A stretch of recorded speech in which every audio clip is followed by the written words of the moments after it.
something I called the two-edged sword, okay? The two-edged sword in business. So in business, they who complain that I've been doing business for 20 years, it's not yielding fruit. I've been doing business for 10 years, it's not yielding fruit. I've been doing business this and this amount of years and it's not yielding fruit. Or I'm not getting as much as people get. Are they into drugs? Are they into some other things that I don't know because I've been doing the same thing that they are doing, but I still don't get any proper results. And today I am bringing you two things that can bring you good results in business. That is honesty and savings. You heard me right. Welcome to this live. Please let me know where you're watching from so I can acknowledge you. Honesty and savings are the two things that people forget to inculcate in their day to day lives as entrepreneurs. If you are an entrepreneur and you are dishonest towards your customers, towards your suppliers, towards your wholesalers, you are going to be found wanting every time. Every single time, you're going to be found wanting. Why? Dishonest people don't get the best of life.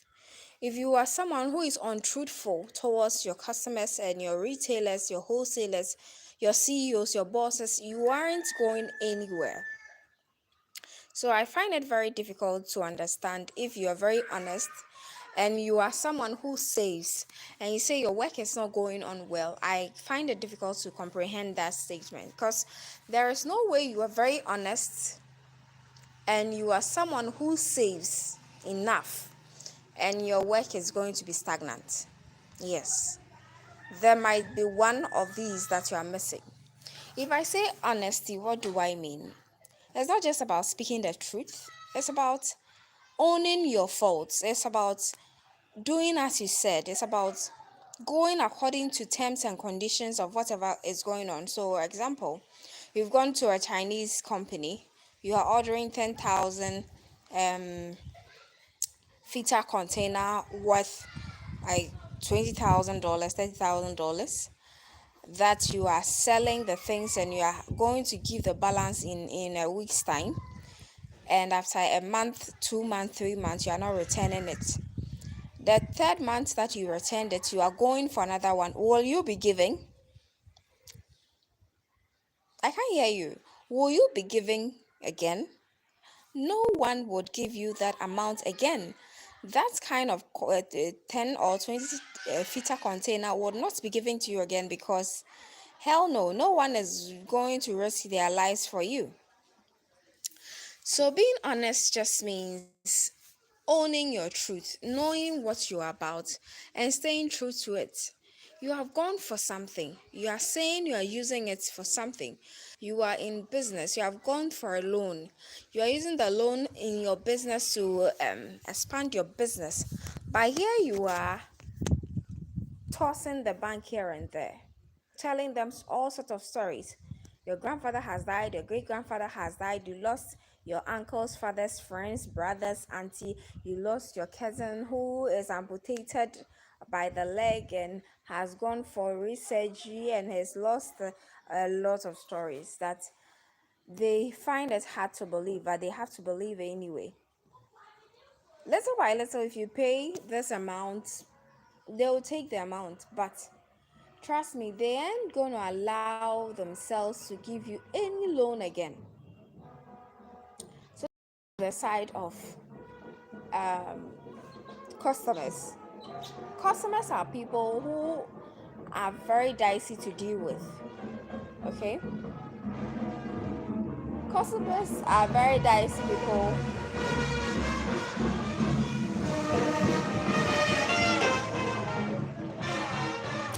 Customers are very dicey to deal with. So, provided a customer has come and maybe a product they want to buy is finished, instead of you to tell them it's finished, we will be getting the next order or we'll be importing new ones next 2 weeks. So come next 2 weeks, you would forcefully tell them to send the money.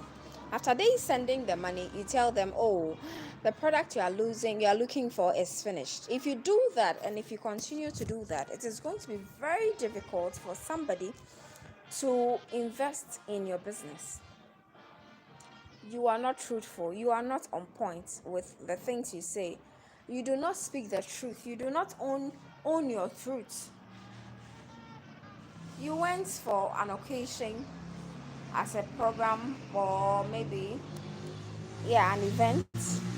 Your customers see you in something. They say, oh, this outfit you're wearing is so nice. I think I would need some. Do you have some? You say, yes, you have some. Okay, so how much is it? You say, pay before delivery. The customer pays and no delivery. How do you want them to trust you again? Just tell me, how are they going to trust you again? So there was an incident this December that I want to discuss and tell you exactly how the vendor got it wrong. I went to a shop, okay, online shop, and I chose a couple of weeks I wanted to buy this December because there was a flash sale, okay. Welcome to this live. Let me know where you're watching from so I could acknowledge your presence here. I said, okay, so I want these weeks. Let me know the prices. She sent me the prices, everything. Early in the morning, I told her my husband is coming that way. So, sorry about that. I'll be leaving some money with my husband so that he would communicate with you and you would deliver it to him. That's the communication line we had, and she concurred. Mind you, the next day after that day was a very big program of mine that I really needed a week because I hadn't plaited my hair and I needed a week to cover up. Okay, I couldn't wear a scarf like this to the program, so I needed a week to cover up since I hadn't done my natural hair as I wanted to. So he took the money, went to town, went to Circle around. If you're in Ghana, you know Circle, Kwame Nkrumah Circle. So he went there. When he was coming, he called this vendor, called this vendor, called this vendor several hours. This lady isn't picking. I called the vendor myself, called, no reply. Then I tested her, WhatsApped her, called her, no reply. That was in the morning around 10 a.m. This continued till 10:41 in the night, from 10 a.m. to 10:41 p.m. in the night. That is like 12 hours. Then she sent me a text message that these weeks are out of stock. Someone has asked you, do you have these wigs? You say yes. Okay, please put some down for me. My husband is coming your way. I will let him pick it up. He say, okay, you put your phone away, whether you put it off or what, I don't know. And after 12 hours, now that I am getting a reply from you telling me, oh, I don't have this wigs, it is out of stock. If you're not honest in your business is likely to have a stagnant growth. Be honest to your customers. What stops you from telling your customer early in the morning that no, what you are ordering for, I am out of stock? Just tell me so that we can still have that same cordial relation that we have, so that anytime I need wigs, I can always order for wigs from you. But you go ahead, encourage me to wait and wait and wait. And remember that the program I'll be attending is the next day. The next day that I can't go and do my hair, I had to go to the program early in the morning. How else do you explain this? How else do you explain this?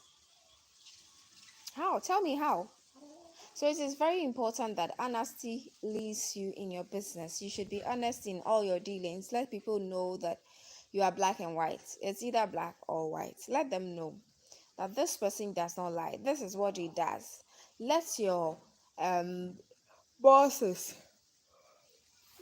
let your bosses know about your attitude towards work. Let your suppliers know that this is who you are and you can't change it. Know and let people also know what you do and who you are. It's as simple as that. It's as simple as that. So let's go to the next one, which is savings. I've told you on this channel that do not save, do not save, do not save. That topic was about investment, and I was introducing investment to you, that it is one of the surest way to multiply your money in the shortest possible time instead of just putting it in the bank. So this particular savings I'm talking about is not the bank savings. I mean, you have to put your money down before it can accumulate to an extent that you want to use it into something. Welcome to this live. Let me know where you're watching from. Please do subscribe to the channel. It is so sad that so many people do not save.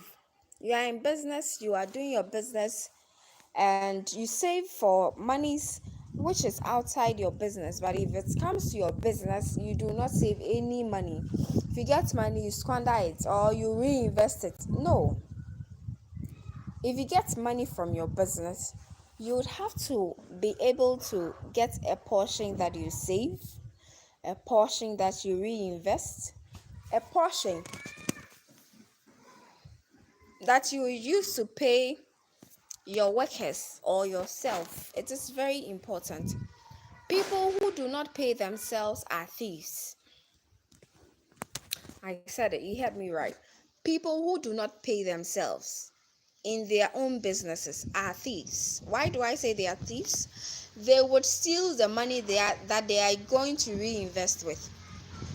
It is a high potential possibility that they will steal the money.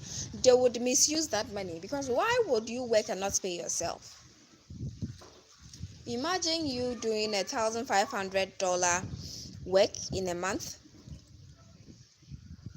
Now you get $3,000 as profits, and you don't want to pay yourself. You don't want to save. All you want to do is to reinvest $3,000 into your business. It is a good idea to reinvest money into your business, but what I mean is that if you reinvest all the 3,000 profits you made, where are you going to get money for your transportation?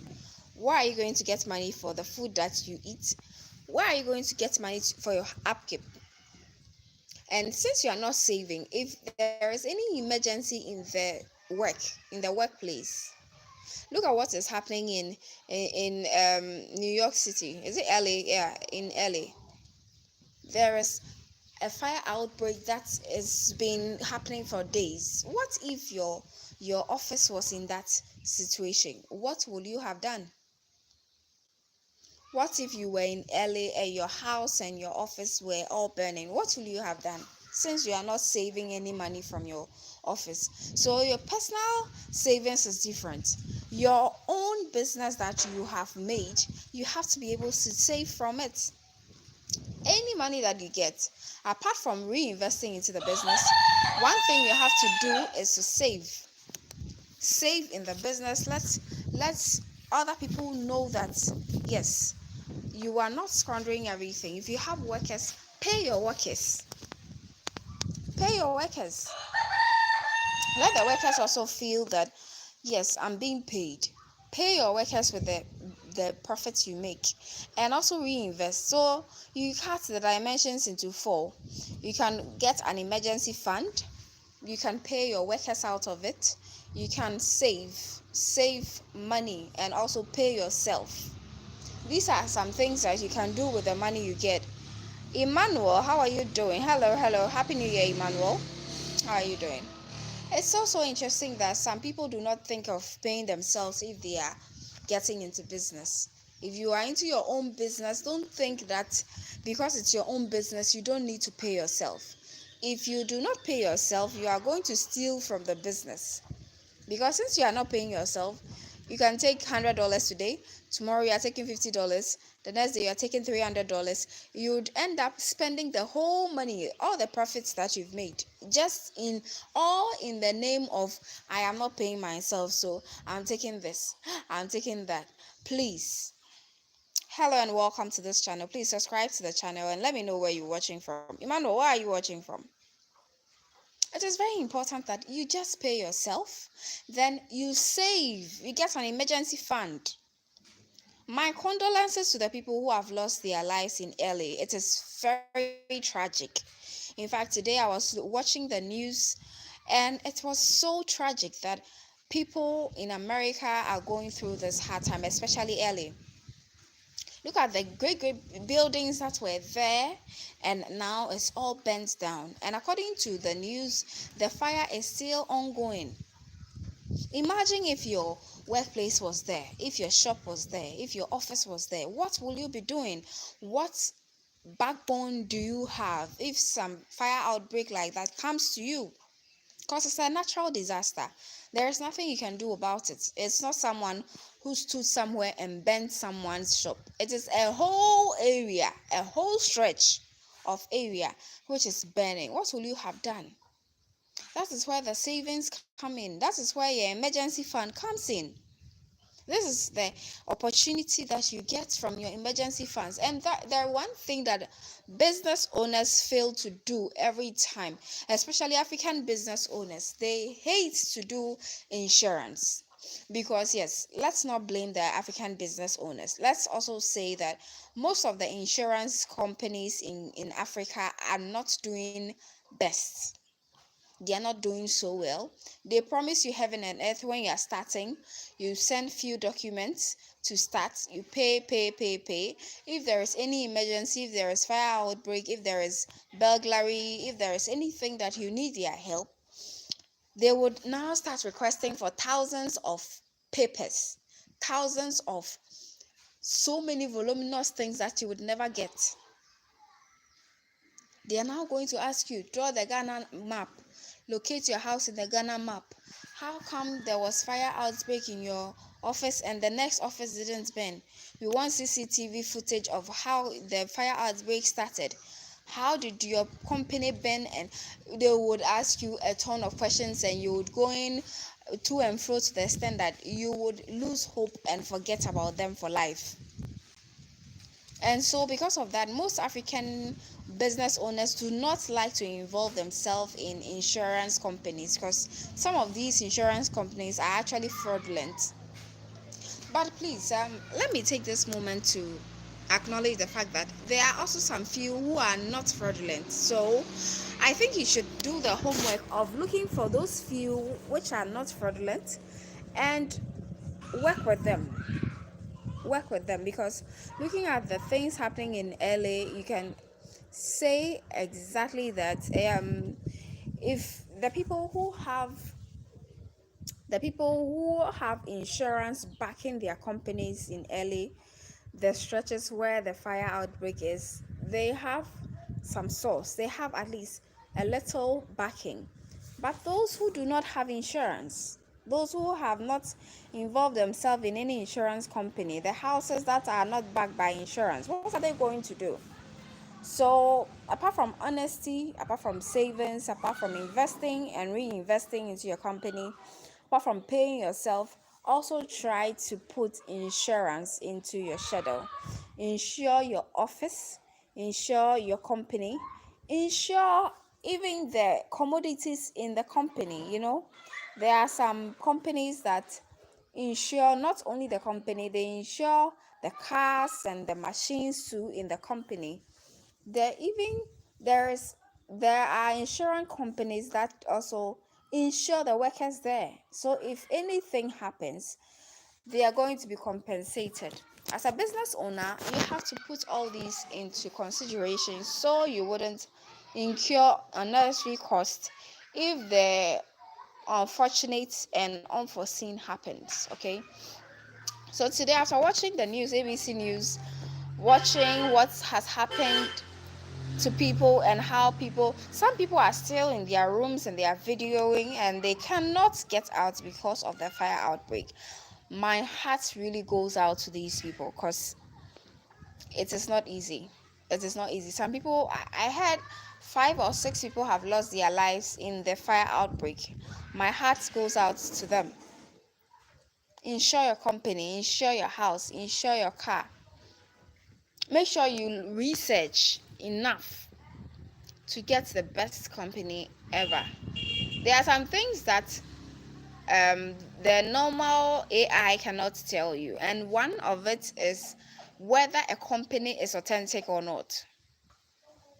AI can recommend a lot of companies in your neighborhood that can insure, that can keep safe your money, that can protect your money for you. But for you to know the authenticity of the company, for you to know how they work, you have to investigate on the grounds yourself.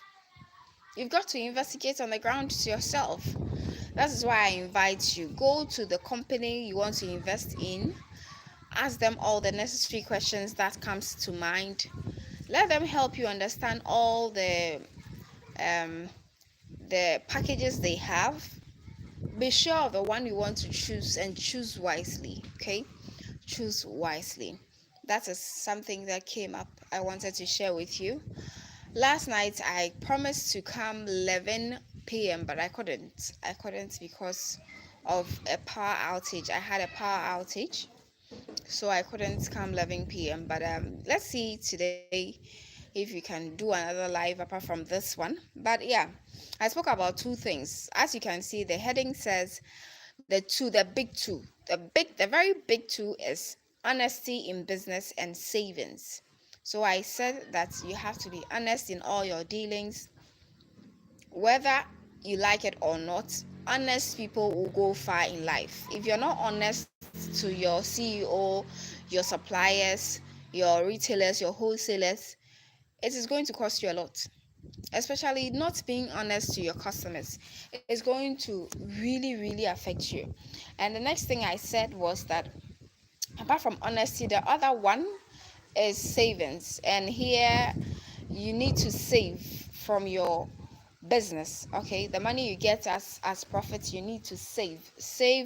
So if I say save, I mean it's not that huge amount. If you get $10, save. If you get $20, save as much as you can. Okay, and I was saying that as people have heard save, most people like to save all the money, all the profits they get. Okay, most people like to save all the profits they get from their workplaces so that they will be able to put everything down. And I am saying if you keep everything down, you are going to steal that same money you are saving. So instead of thinking you are saving everything, do integration. Save some, reinvest it, save some for your payments, pay yourself as a worker. You are one of the workers in the company. Whether you have workers or not, you are a worker of the company. Pay yourself. Do not digress and think that, oh, I'm saving everything. You would steal from the money. Then I also said you should try and have insurance in all your things. Anything that you've invested in your company, make sure you have insurance so it will cater for all the losses in case there is any natural disaster like fire outbreak that has just happened in LA. Make sure that you are saving, you are investing, and you are paying yourself. Okay, and you are reinvesting into the business. Some people would wait and wait. If there's something broken in the business, they would wait till whatever is broken be be clearly destroyed before they want to change it. Example, there is a chair which is breaking, the leg is breaking. Instead of them to fix it, they wouldn't want to fix it. They would sit on the broken chair for a long while so that the chair will break into pieces before. But what if the chair which is breaking breaks to choke somebody or break somebody's leg or maybe causes an accident in the office? That will mean you have two spendings to do. You have one to repair the chair or to buy a new chair, and two to take care of the person who has been hurt by the chair. So why don't you first and foremost make sure that whatever is going wrong in the business, you realign yourself, you take time and get better at it, making it well, than just always sitting at one place and waiting for the worst to happen before you attempt. This is Emmanuel, right? Emmanuel, where are you watching from? Let me know where you're watching from. Let me know where you're watching from. So yeah, this is Amaduma, and today I just had a very important thought I wanted to share with you. It is very important that you know. It is so important that you know that your business is your business, but if it flourishes, everybody would succeed from it. Everybody would be proud to associate themselves with you. If your business flourishes, everybody would be proud of greeting you in a picture, standing close to your office, even going to eat in your office. So please put your all in it and make sure that you make the best out of your office and your business, because I know that definitely things will get better and better every day. 2025, we are dealing with our mind work first this first week, then later we continue with all the things you've been missing. Okay, thanks for watching this video. Thanks for watching. I really appreciate you. It's been you, and you. Okay, so thanks for watching. If anything comes up, I would meet you. I wouldn't want to promise you any time, but yeah, today, a time today, we'll come on this live again to share very important nuggets in business. We are sharing this till Saturday. I do lives every day. I actually do lives every day. It could be 11 p.m. GMT, or during the day in the afternoons. I do lives every time. So I invite you any day, anytime, come onto this channel. Watch the rest of the videos you have not watched. Get informed, and we'll meet at the top. Thanks, and please take care. Bye.